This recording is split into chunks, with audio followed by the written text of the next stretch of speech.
आज हम लोग प्राचीन भारत जो कि JPSC Jharkhand public service commission की तैयारी के लिए हम लोग के सिलेबस के अकॉर्डिंग हम लोग पढ़ेंगे जो हमारा प्राचीन भारत है उसके बारे में।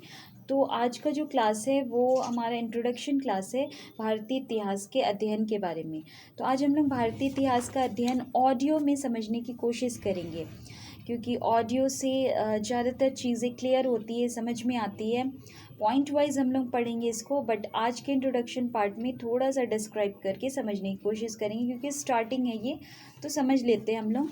अपने अतीत के बारे में जानने की इच्छा तो स्वाभाविक रूप से सभी में होती है।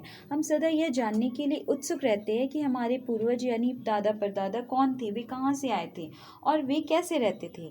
इसे हम एक व्यक्तिगत परिवार के इतिहास को जानने की उत्सुकता जो होती है वो कह सकते हैं। और इस परिवार का इतिहास उसके समाज के अन्य परिवारों के इतिहास से काफ़ी भिन्न भी हो सकता है, किंतु जब यह अध्ययन एक व्यक्तिगत परिवार से बाहर निकलकर एक संपूर्ण समाज के बारे में होता है तो यह एक अत्यंत भिन्न रूप ले लेता है। तब हम समूचे समाज और समग्र राष्ट्र के बारे में चर्चा करते हैं। तो अतीत के बारे में जानने का यह प्रयास ही इतिहास होता है। किसी समाज या राष्ट्र के इतिहास के अध्ययन के द्वारा हम उस समाज या राष्ट्र के अतीत को जान सकते हैं। तब हम यह जान सकते हैं कि वह समाज या राष्ट्र एक दीर्घ अवधि में कैसे विकसित हुआ है। इसके कुछ पहलू हैं। उन्होंने खेती करना कैसे शुरू किया, उन्होंने धातु का प्रयोग कब प्रारंभ किया, कताई बुनाई धातु कर्म कैसे विकसित हुए। तो इन सभी आर्थिक पहलुओं के साथ और भी अनेकानेक बातें भी आ गई है, जैसे राजनीतिक और प्रशासनिक प्रणालियों का विकास कैसे हुआ, शहरी जीवन का विकास, विज्ञान और साहित्य तथा स्थापत्य कला का विकास आदि। इन सब बातों के अध्ययन को इतिहास कहते हैं। इस प्रकार हम जान सकते हैं कि इतिहास के अध्ययन का अर्थ केवल कुछ राजाओं या राजवंशों के काल और उनके संबंधित और उनसे जो संबंधित घटनाओं का अध्ययन मात्र नहीं है। जिन विभिन्न पहलुओं का हम अध्ययन करते हैं वे समाज और लोगों के समग्र व्यक्तित्व का अंग होते हैं। इसलिए हम कह सकते हैं कि इतिहास का अध्ययन मनुष्य के संपूर्ण अतीत का अध्ययन है जो लाखों वर्ष लंबा है। इस बात पर बल देना जरूरी होगा कि सभी समाजों को विकसित होने में एक लंबा समय लगा है, लेकिन उसके रास्ते अलग अलग रहे हैं। जिन प्रक्रियाओं से वे गुजरे हैं वे भिन्न भिन्न रही है। यद्यपि वे सब प्रस्तर युग के आखेटक संग्राहक थे। सबने खेती का व्यवहार किया। उन सब ने किसी न किसी समय धातु का उपयोग करना शुरू किया था, फिर भी अपनी एक अलग सांस्कृतिक, सामाजिक, राजनीतिक और धार्मिक पहचान रखते हैं। इसका कारण यह है कि लोग अर्थ जगत से परे सामाजिक प्रणाली, धर्म, कर्म, राजनीतिक प्रणाली, कला एवं स्थापत्य, भाषा और साहित्य तथा अन्य विषयों में भी अपने विचार रखते हैं। ये सभी बातें प्रत्येक समाज और राष्ट्र की अपनी हैं। इसलिए इतिहास का अध्ययन लोगों, समाजों और राष्ट्रों को भी समझने में सहायता करता है और अंततः संपूर्ण मानवता को पहचान और अपनत्व का भाव मिलता है। बहुत से लोग, जिनमें कुछ अग्रणी वैज्ञानिक और राजमर्मज्ञ भी शामिल हैं, ये प्रश्न उठाते हैं कि इतिहास का अध्ययन क्यों किया जाए। इससे आर्थिक दृष्टि से कोई लाभ या योगदान नहीं मिलता। यह गरीबी और बेरोजगारी की समस्या को हल नहीं कर सकता। कुछ लोग तो यहाँ तक सोचते हैं कि यह केवल समस्याएं उत्पन्न करता और लोगों के बीच वैर भाव बढ़ाता है। यहाँ यह कहा जा सकता है कि यह विचार बहुत छिछला है। इतिहास का अध्ययन तो हमें लोगों को उनकी संस्कृति, उनके धर्म और उनकी समाज की जो व्यवस्था को जानने, समझने और उनका आदर करने में सहायता करता है। इतिहास का अध्ययन हमें अपने अतीत से वर्तमान और भविष्य के लिए सबक लेना सिखाता है। यह हमें उन गलतियों को दोहराने से रोकता है जिनके कारण हमें अतीत में युद्ध जैसी अनेक मानव निर्मित विपत्तियों और घोर आपदाओं को झेलना पड़ा।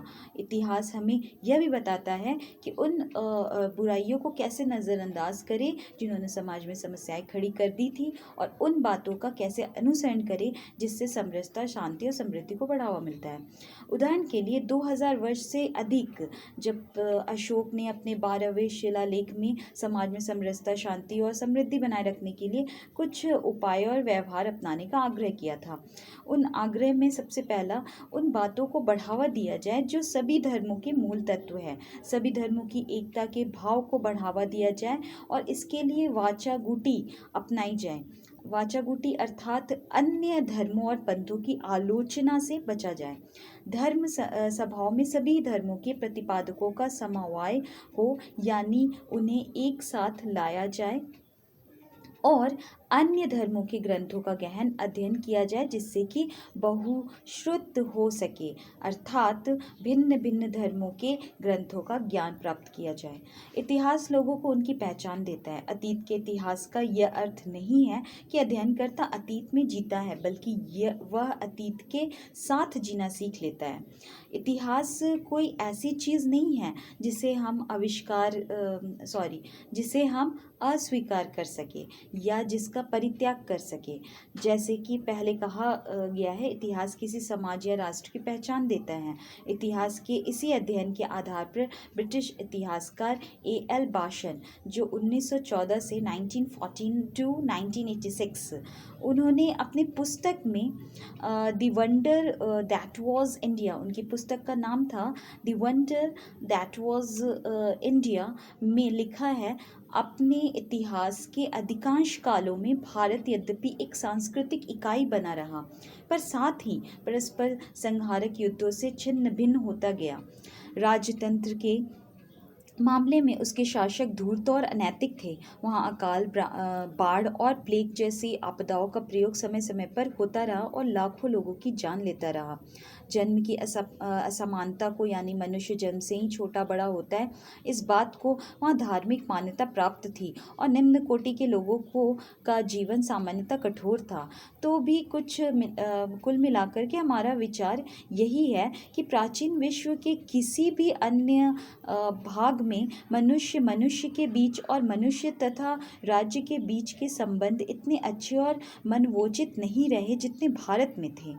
आदिकालीन किसी भी अन्य सभ्यता में दास इतनी कम संख्या में नहीं थे और किसी भी अन्य कानून की प्राचीन पुस्तक में उनके अधिकार इतनी अच्छी तरह सुरक्षित नहीं थे जितने कि अर्थशास्त्र में।